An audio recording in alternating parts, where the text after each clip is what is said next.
প্রধান উপদেষ্টাকে নিয়ে বিস্ফোরক মন্তব্য সামান্তা শারমিনের। মশিউর রহমান রাঙাসহ 2 সাবেক এমপির দেশ থেকে নিষেধাজ্ঞা। জানাবো, দেশকে ফেরাতে হলে অবাধ, সুষ্ঠু ও গ্রহণযোগ্য নির্বাচনের বিকল্প নেই। এবং সর্বশেষ জানাবো, যারা মানুষকে স্বপ্ন দেখিয়েছিল তারা এই স্বপ্নকে দুঃস্বপ্নে পরিণত করেছে। নুরুল হক নূর। এতক্ষণ শুনছিলেন সংবাদ শিরোনাম, এবারে বিস্তারিত। তবে তার আগে অনুরোধ থাকবে আমাদের চ্যানেলটি সাবস্ক্রাইব করে বেল আইকনটি ক্লিক করুন। মশিউর রহমান রাঙাসহ 2 সাবেক এমপির দেশ থেকে নিষেধাজ্ঞা। স্থানীয় সরকার মন্ত্রণালয়ের সাবেক প্রতিমন্ত্রী ও রংপুর 1 আসনের সাবেক সংসদ সদস্য মশিউর রহমান রাঙা এবং কুমিল্লা 4 আসনের সাবেক এমপি মোহাম্মদ আবুল কালাম আজাদ ও তাদের পরিবারের আরও 4 সদস্যের দেশ থেকে নিষেধাজ্ঞার আদেশ দিয়েছেন আদালত। দুদকের আবেদনের পরিপ্রেক্ষিতে সোমবার ঢাকার মহানগর সিনিয়র স্পেশাল জজ মোহাম্মদ জাকির হোসেন গালিব এই আদেশ দেন। নিষেধাজ্ঞাপ্রাপ্ত অন্যরা হলেন রাঙার ছেলে রাফাত রহমান জিতু, মেয়ে মালিহা তাসনিম জুই, জিতুর স্ত্রী শাকিলা খানম কাকন এবং আবুল কালাম আজাদের স্ত্রী সাদিয়া সাবা। এদিকে রাঙা ও তার পরিবারের অন্য সদস্যদের দেশ থেকে নিষেধাজ্ঞা চেয়ে আবেদন করেন দুদকের সহকারী পরিচালক মোহাম্মদ মনিরুল ইসলাম। আবেদনে বলা হয়, রাঙা ও তার পরিবারের সদস্যদের বিরুদ্ধে পদবি ব্যবহার করে প্রভাব খাটিয়ে বিভিন্ন উৎস হতে বা অবৈধ উপায়ে অর্থ উপার্জনপূর্বক মানি লন্ডারিং প্রতিরোধ আইনে সম্পৃক্ত অপরাধ করাসহ নিজ নামে ও পরিবারের সদস্যদের নামে জ্ঞাত আয় বহির্ভূত সম্পদ অর্জনের অভিযোগের অনুসন্ধান চলমান রয়েছে। মশিউর রহমান রাঙা ও তার পরিবারের সদস্যদের নামে দেশের বিভিন্ন স্থানে জ্ঞাত আয় বহির্ভূত সম্পদ রয়েছে।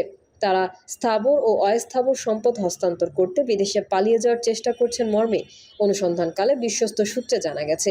তারা বিদেশে পালিয়ে গেলে অনুসন্ধান কার্য ব্যাহত হওয়ার সম্ভাবনা রয়েছে। এই অভিযোগের সুষ্ঠু অনুসন্ধানের স্বার্থে তাদের বিদেশ গমনে নিষেধাজ্ঞা প্রদান করা একান্ত প্রয়োজন।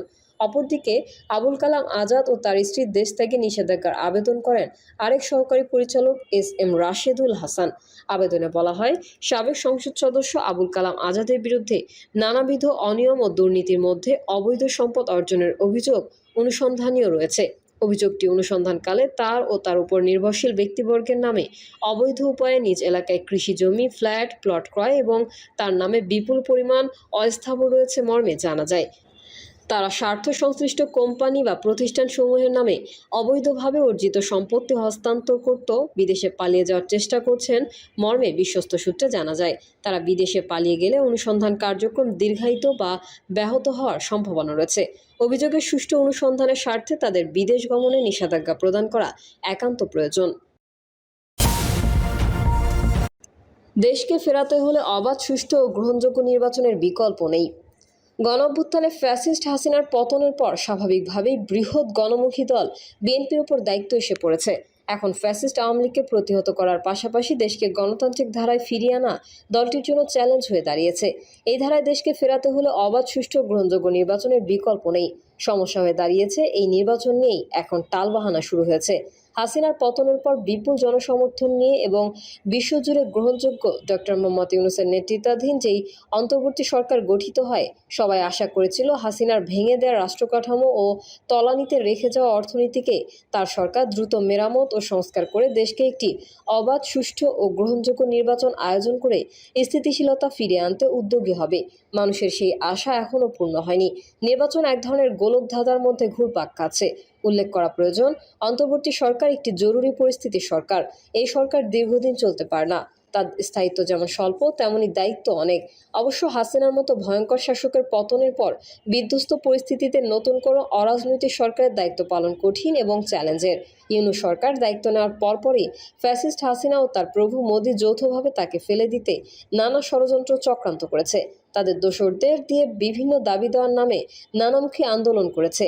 সে সময় ছাত্র জনতা, বিএনপি ও অন্যান্য রাজনৈতিক দলের নেতাকর্মীরা তা রুখে দিয়েছিল। বিশেষ করে বিএনপির ভারপ্রাপ্ত চেয়ারম্যান তারেক রহমানের নির্দেশে দলটির নেতাকর্মীরা নিঃশর্ত সমর্থন দিয়ে আগলে রেখে সরকারের চলার পথ মসৃণ করে দেয়। সরকার রাষ্ট্র কাঠামো ঠিক করার জন্য শুরুতে 6টি, পরে আরও 5টি সংস্কার কমিশন গঠন করে কাজ শুরু করে। ডক্টর ইউনূস জাতির উদ্দেশ্যে দেওয়া তার প্রথম ভাষণে 6টি কমিশনের প্রতিবেদন 3 মাসের মধ্যে দেওয়ার নির্দেশ দেন। শুরুতে সরকারের আন্তরিকতার ঘাটতি ছিল না, তবে যতই দিন যেতে থাকে সংস্কারের নামে শুরু হয় সংস্কার খেলা।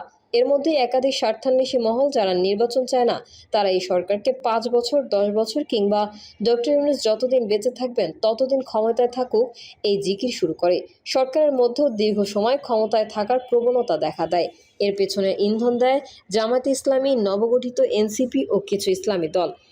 এর কারণ, জামায়াত ইসলামী সরকার শুরু থেকেই পরিমরি করে বিভিন্ন মন্ত্রণালয়, প্রশাসন ও পাবলিক বিশ্ববিদ্যালয় সহ সর্বত্র তাদের লোকজন দিয়ে দখলে নিয়ে নেয়।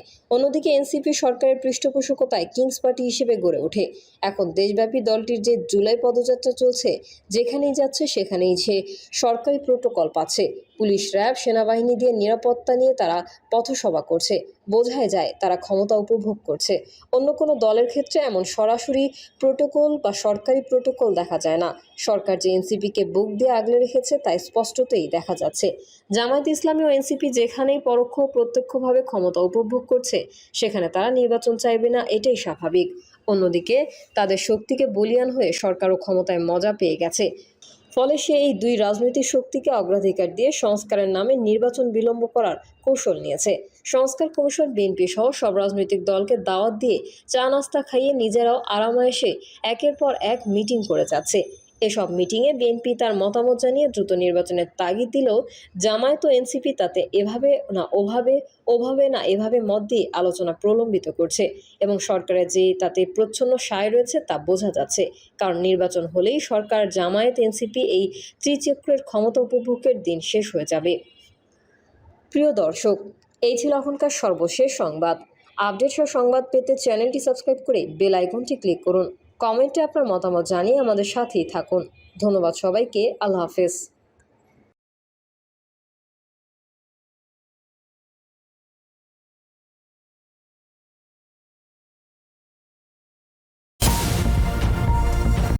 প্রধান উপদেষ্টাকে নিয়ে বিস্ফোরক মন্তব্য সামান্তা শারমিনের।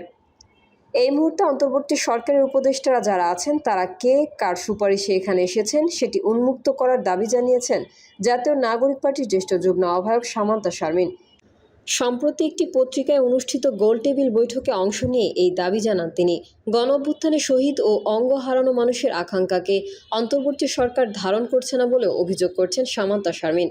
তিনি বলেন, প্রধান উপদেষ্টা থেকে শুরু করে একজন উপদেষ্টার বডি ল্যাঙ্গুয়েজে এটা নাই যে কতজনের লাশের ওপর দিয়ে এই সরকারটা প্রতিষ্ঠিত হয়েছে।